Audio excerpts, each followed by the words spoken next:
주님께서 여러분과 함께 루카가 전한 거룩한 복음입니다.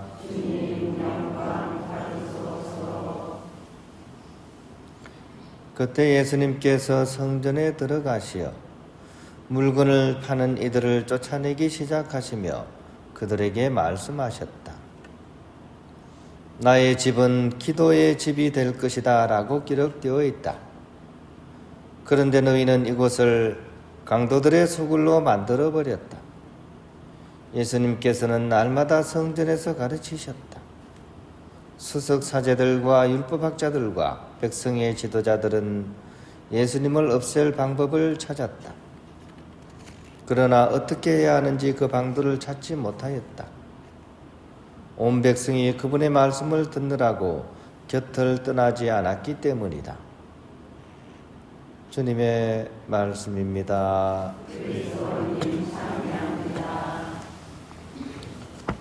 오늘이 11월 며칠이죠? 11월 24일입니다. 그죠? 지금이 늦가을인가요? 안 그러면 초겨울인가요? 초겨울이에요. 그죠? 겨울 같기도 하고 아주 늦은 가을 같기도 하고, 그래서 11월 달이 원래 약간 애매모호한 달입니다. 애매한 달이에요. 확실히 겨울도 아니고, 그죠? 또 가을도 아니고, 그죠? 그래서 기간으로 따져도, 그죠? 다 가는 것 같은데 아직 완전히 다 가진 않았죠. 그래서 되돌아가기에는 너무 멀리 왔고, 또 끝내버리기에는 너무 아쉬운 달, 그런 달이 바로 11월 달입니다. 그런 점에서 여기 앉아있는 우리들 인생하고도 비슷하지 않습니까? 그죠? 여러분 인생도 그렇죠. 그죠? 저도 멀지 않았죠. 그죠? 돌아가기에는 너무 멀리 왔고, 또 끝내기에는 아쉬운 그런 세월 아니겠습니까? 여러분은 지금 몇 월 달에 살고 계십니까? 몇 월 며칠입니까? 인생으로 봤을 때 11월 달이에요. 12월 달.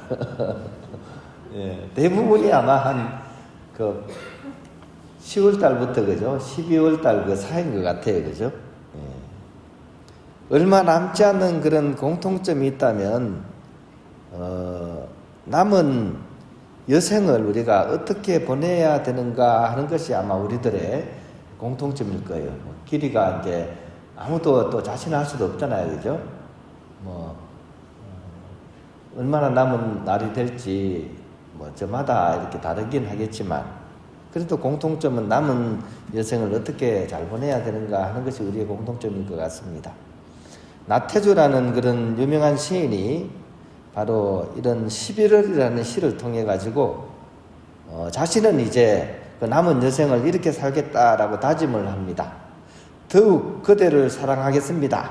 이렇게 자신의 남은 여생을 살겠다고 이제 그렇게 결심을 하는 그런 거죠. 더욱 그대를 사랑하겠습니다. 왜냐하면 남은 시간은 적지만 오래 사랑할 밤은 길기 때문입니다. 이렇게 이제 표현을 합니다.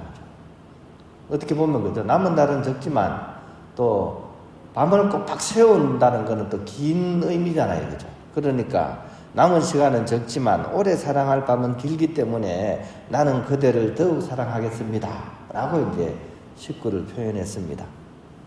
그렇다면 신앙인인 우리가 밤을 세워서 밝힐 그 사랑은 도대체 누구를 향한 또 어떤 사랑이어야 될까요? 저마다 좀 사정은 있겠지만 이것도 또한 공통 요소를 뽑아본다면 곧 있다가 사라질 그런 부질없는 사랑은 아닐 것이에요. 그죠? 어차피 이제 종말은 오는 거죠. 그죠? 그러니까 이런 남은 시간 속에서 부질없는 사랑을 할 필요는 없습니다. 있다가 없어질 그런 사랑을 하면 후회는 않겠죠.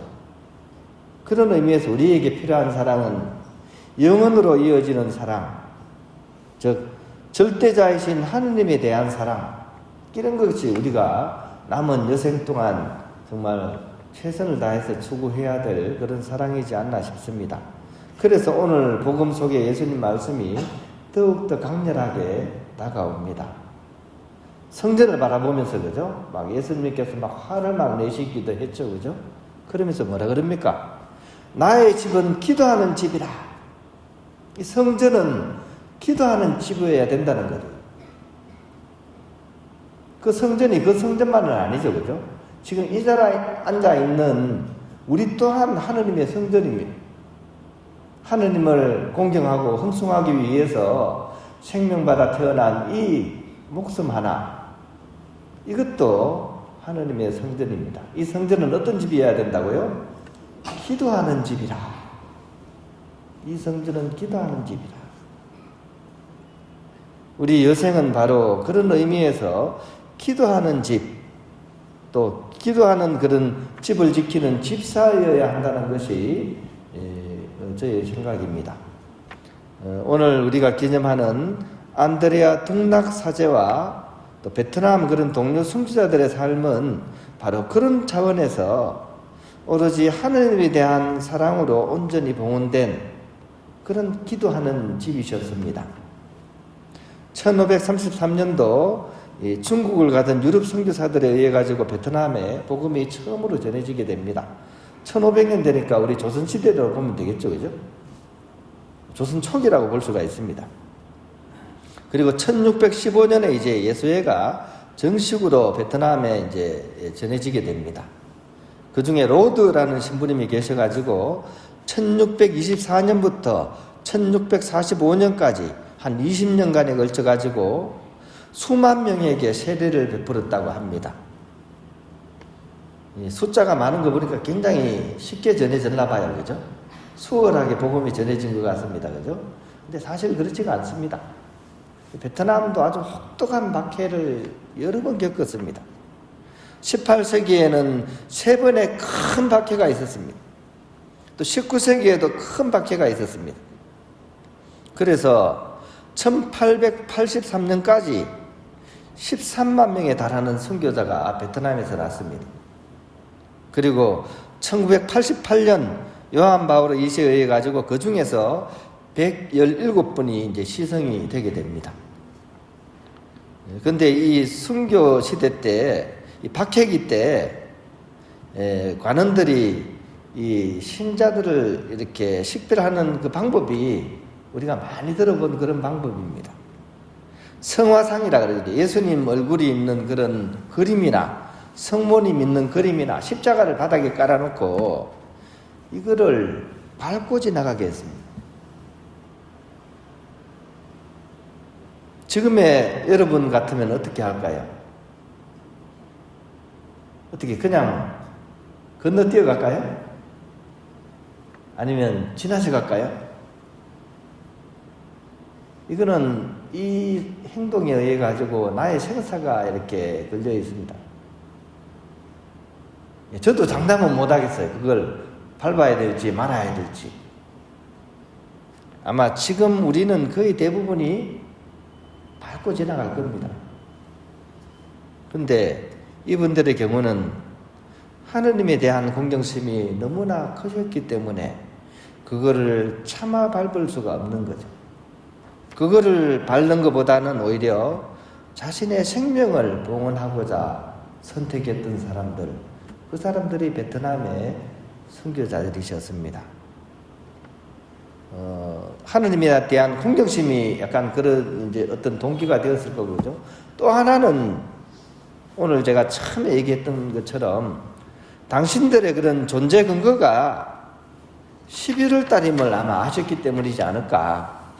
즉, 덧없이 지나가는 그 세월보다는 오히려 영원한 삶에 대한 희망이 더 컸기 때문에 그분들은 그 위험 앞에서 떳떳하고 당연하게 그런 순교의 삶을 택하셨을 것입니다. 인생을 잘 사는 그런 노하우가 있다면 그거는 바로 승자들의 삶을 통해서 우리가 배울 수가 있습니다. 메멘토 모리 그렇죠. 메멘토 모리 그죠. 우리는 언젠가 죽을 것이긴 하지만 그것을 지금 있다고 생각하지 않습니다. 근데 정말 지혜로운 사람은 그것을 당겨서 바라봅니다. 내가 갈 마지막 순간을 보는 거죠. 그리고 그 순간에 가서 과연 나에게 무엇이 가장 중요한 건지를 생각하고 그거를 지금에 당겨와서 사는 거죠. 우리 인생이 11월 달인데 이제 곧 있으면 12월 달 오게 되죠. 그죠? 그 끄트머리 가서 서보는 거죠. 그럼 끝에 가보면 뭐가 제일 중요한지가 드러나잖아요. 그죠? 부질 없는 것이 아니라 가장 중요한 것을 바라보고 그거를 지금으로 돌아와서 다시 사는 거죠. 가장 간절한 것을 지금 사는 것, 그것이 지혜로운 삶이라고 할 것입니다. 오늘 그런 측면에서 베트남 선교 성인들은 우리에게 큰 영감을 주시는 것 같습니다. 우리가 과연 무엇을 선택해야 하는지 당신들의 그런 희생적인 삶을 통해서 우리에게 제시하고 있습니다. 오늘 이 베트남 선교 성인들의 기념일을 보내면서 오늘 하루 나에게 있어서 가장 간절한 것이, 소중한 것이, 그리고 마지막 순간에 내가 선택하는 것이 무엇이어야 하는지를 우리가 한번 성찰해보는 그런 하루가 되었으면 좋겠습니다.